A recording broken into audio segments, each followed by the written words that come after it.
What's up, everyone? Manar Adli here, founder and director of MintPress News.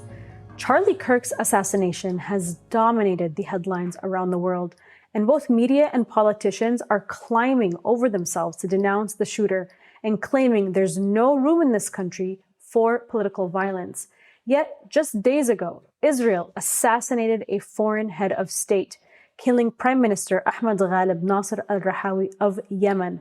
Now, you would be forgiven not to have heard about this news because it was barely a blip on the radar within Western corporate media. In fact, the far-right influencer's killing generated probably 100 times the coverage of the assassination of a foreign head of state. MSNBC went an entire year without even mentioning Yemen, a country that has been ravaged by a US-backed Saudi bombing campaign, illegal siege, and famine crisis that has hit 23 million people. But this media blackout is on purpose. Since November of 2023, Yemen has enacted the Red Sea blockade, stopping Israeli and allied vessels from entering the shipping channel in an effort to end the genocide in Gaza. Now, this has earned them the label, of course, of terrorists across much of corporate media who, when they discuss Yemen and its ruling coalition, Ansar Allah, constantly remind us that they are Iran-backed or Shia militias, as if Iranians or Shia lives don't matter. But here's why Yemen has been targeted with assassinations and why the media try to delegitimize them. Yemen's Red Sea blockade to pressure Israel to end its genocide in Gaza has completely devastated Israel's economy and hit its billionaire ruling class where it hurts. First, one of the ships that Yemen seized was the Galaxy Leader, owned by Israeli billionaire Abraham Ungar, a close ally of the Likud party. Now, Israeli ships like these are accused of carrying weapons to smuggle into Iran for targeted assassinations and sabotage. I did an entire report and documentary on this very subject on the Galaxy Leader and its seizure for MintPress News, so make sure to check it out on our YouTube channel and on our website. Now, the success of the Red Sea blockade doesn't even stop there. It has already devastated Israel's economy, collapsing revenue of Israel's Eilat port by 80%. That is massive. And if you're wondering why Israel hasn't targeted other leaders in the region, it's because the Gulf monarchies and Egypt are all helping Israel bypass Yemen's blockade, something we've been reporting on for the last 2 years. So only Yemen has made Israel pay a very heavy economic price for its genocide in Gaza. And that's why they've been singled out with bombings and assassinations. New Israeli airstrikes against Yemen just in the last 3 days have killed dozens of people, including 20 journalists, and injured hundreds more. So what does this all mean for the region, and what are we hearing on the ground from other people there? To answer these questions and more, I'm joined by Abdellatif Al Washali. He is an independent Yemeni journalist. But before we get into that interview, I just want to make a special announcement that MintPress News is facing a financial crisis. After 14 years of providing fearless, independent, investigative journalism that holds the military industrial accountable, we're now at risk of shutting down. We have been banned from PayPal, algorithmically blacklisted from Google, Twitter, Facebook, and TikTok, and have had our main line of funding now cut off. And that's why we're asking you, our viewers and readers, the lifeblood of our organization who've been with us for 14 years, to support MintPress News as we continue to challenge and scrutinize empire, imperialism, and the military-industrial complex. We have a campaign right now on Indiegogo, and I hope that you will join us today. All right, back to Yemen. Abdellatif Al Washali, welcome to the show. Thank you so much for having me. Thank you for being patient for my very long introduction. So we have seen a new intensity to the Israeli strikes on Yemen. What is the mood like inside of the country? This escalation is unmistakable.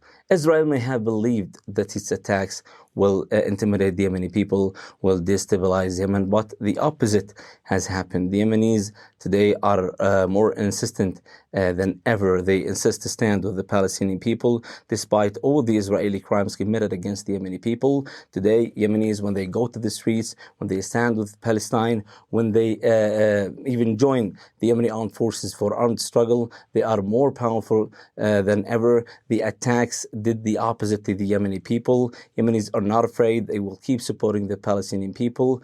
We have maybe tens of people, dozens of people, and the recent crime against Yemenis here in the capital Sana'a. But the Friday after that, maybe it was the largest demonstration when tens of thousands of Yemenis went to the streets, and they said that they will keep supporting Palestine even if the Israeli entity keep killing the Yemeni people. The Yemeni blood is now mixed with the Palestinian blood.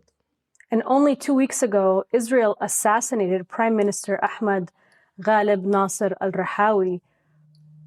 To what extent did this shock the country? I mean, not only he was killed, but his cabinet was killed as well. How has the government responded to losing its figurehead?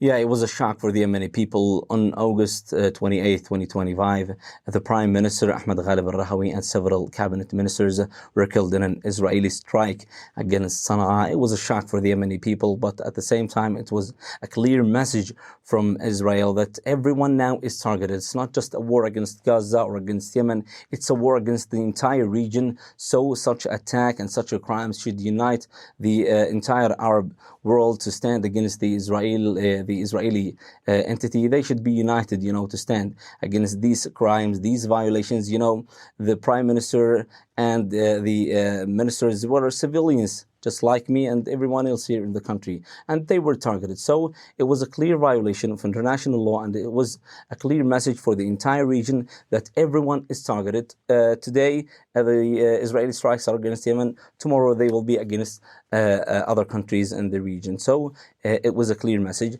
This attack may have pushed the country to the point of near collapse, but Yemenis moved on.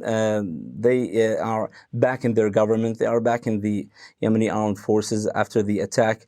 Sayyid Mohammed Miftah, the deputy prime minister who survived, he went out and said that they will not stop supporting Palestine. This attack has united the Yemenis more than ever, and they will not stop providing Yemenis essential services. And I believe that the attack has not weakened the Yemeni people, and instead it has strengthened the will of the Yemeni people in supporting Palestine. Now, just 3 days ago, the most recent Israeli airstrikes also targeted Yemeni media outlets, killing a number of journalists. What can you tell us about the incident? The media here have barely reported on it at all.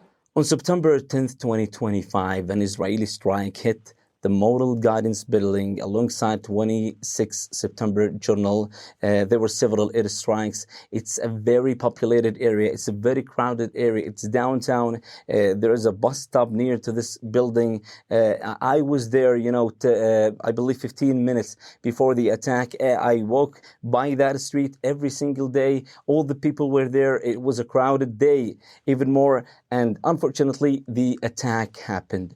Dozens of people were killed. I believe until the moment there are 45 people and over 150 injured. All of them are civilians, passers-by, people who were just, taking the bus to go to some place. Some of them I knew. One of them was a journalist called Abdellatif Al Washali. He was a dear friend. He was just discussing his master's degree, but he was killed in this strike. This place is open. Everyone knows the Moral Guidance Building. So it's impossible for the leaders, for the Houthi leaders, the Houthi figures to be there at the moment of the attack. They will never go to that place. This place is full of civilians only, and also the houses near to the Moral Guidance Building were hit. Their houses full of civilians, of people.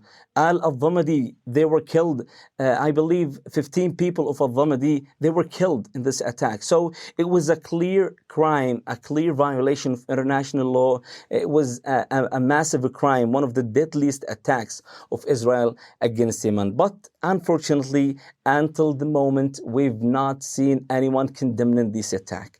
Even the media outlet did not report it, as you mentioned. No one. They are turning a blind eye to the Israeli crimes in Yemen. And we are still wondering why. Why is this happening? Israel is killing dozens of civilians in Yemen and no one is reporting that.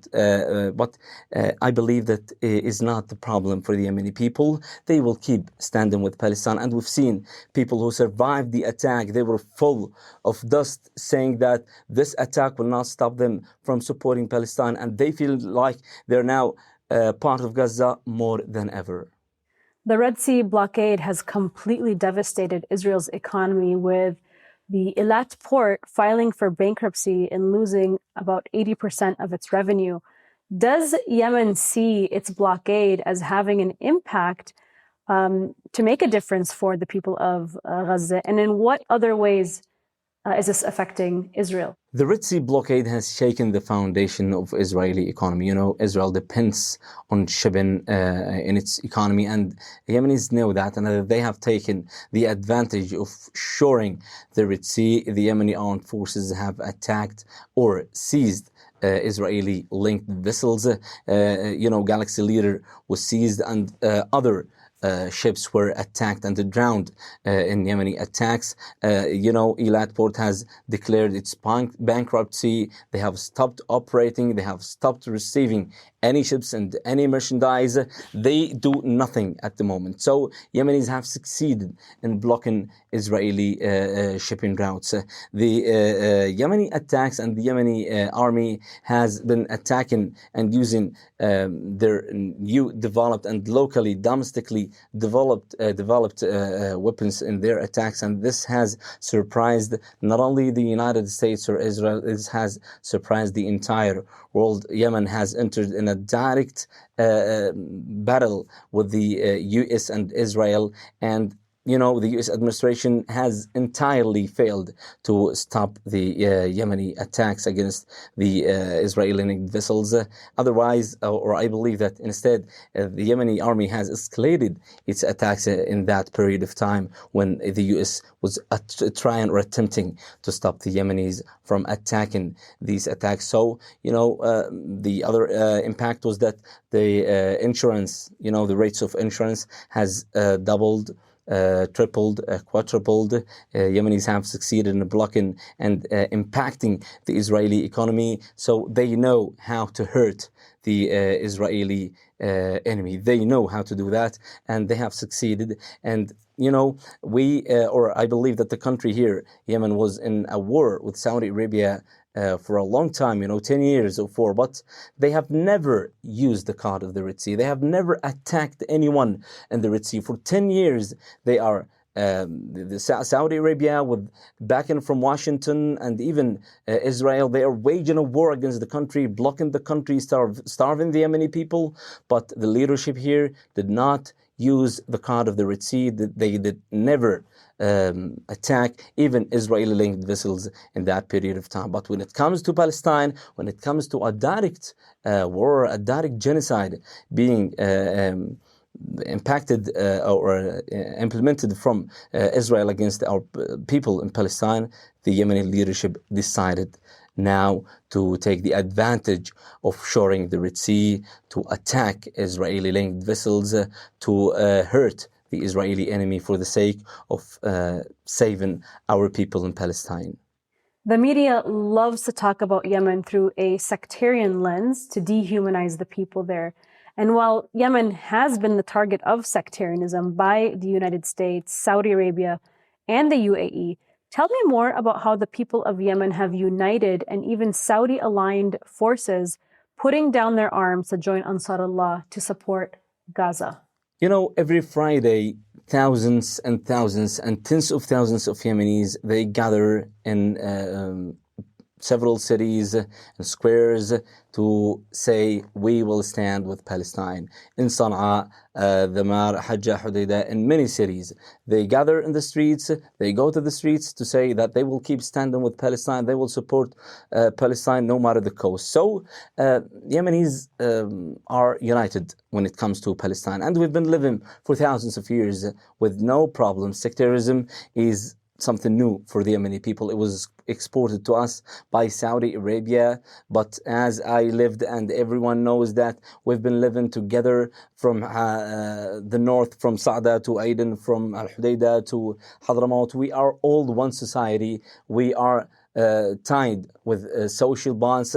The man from Sana'a can marry a woman from the south. The man from the south can marry a woman from the east. We have no problems when it comes to that. So this was, I believe, this ideological issue was exported to the Yemenis by Saudi Arabia and the US administration to impact the social bonds in Yemen. You know, they could not break the Yemenis. They couldn't do anything to the Yemeni people. Now they're using this new issue. They are trying to impact the Yemeni people.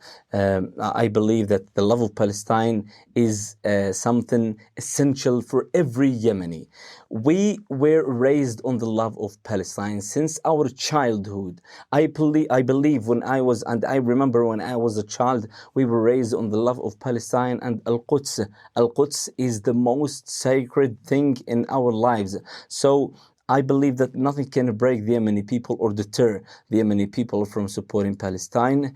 Any war will be waged against Yemenis, whether by the US or by the neighboring countries who are supported by the US and Israel, will not break the Yemeni people. They will keep standing with Palestine.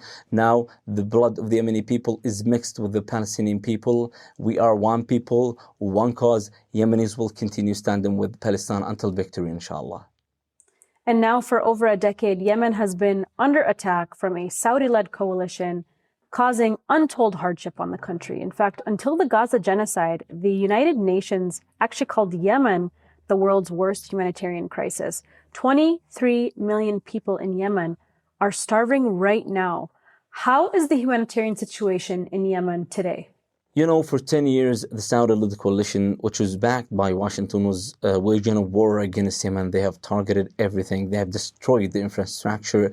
They've targeted factories, airports, schools, hospitals, houses, roads. Everything was targeted during the 10 years war. And, you know, the United Nations called Yemen the world's worst humanitarian crisis. And the situation was very, very bad and very dire. You know, now, after 10 years, the situation is more dire than ever. Trump's administration pushed the United Nations and all the humanitarian organizations to stop supporting the Yemeni people. They have cut the aid that was provided for Yemenis. You know, I believe that 80% of Yemenis, or maybe more, depend on humanitarian assistance. They don't have even food, which is essential, you know, for the people to keep living, but they don't have it anymore. But, you know, the people here are attempting to do their best to keep living, to do whatever they can do to stand against the Israeli occupation. I believe that the situation now, after 10 years of bombardment and now entering a new phase, which is an Israeli war against the country, now the situation will maybe get worse. You know, Israel has targeted civilians directly, as we mentioned in the previously. They have attacked the civilians. They have attacked Ras Isa port, and it was full of workers, of truck drivers. It was a massive crime. So now Yemenis are entering a new phase of hardships, a new phase of humanitarian crisis. But I believe this will not break the Yemeni people. They managed to survive for 10 years of war, and they will be able, inshallah, to keep surviving the new phase of war. I think a lot of people are curious to know, what is Yemen's official policy towards countries like Saudi Arabia, Bahrain, the UAE, and Egypt, who are actively assisting Israel to circumvent the Yemeni Red Sea blockade during this genocide? I mean, they're even helping Israel and ensuring that Israel receives its shipments of weapons. Yeah, when Israel launched a war against Gaza, Yemenis did what they can do, did their best, which is imposing a maritime blockade on Israel. But there have been reports that there is a landline from the United Arab Emirates to Saudi Arabia, to Jordan, and then to Israel to provide the Israelis with their essential needs. And I've even heard that they're bringing fresh tomatoes to the Israelis.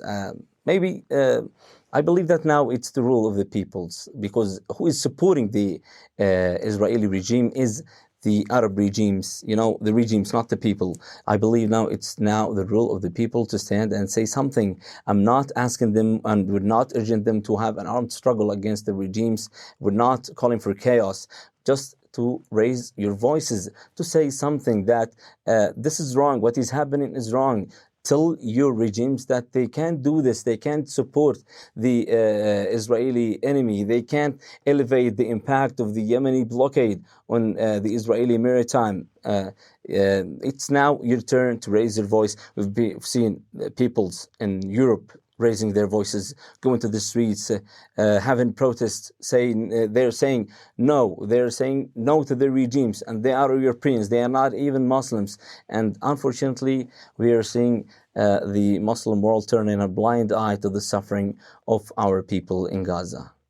And we have seen incredible displays of support and solidarity with Palestine across the world, but probably none have been as large or as intense as those in Yemen. It was reported that over 1 million people participated in one march in Sana'a. So why is it that Yemen displays such solidarity with Palestine?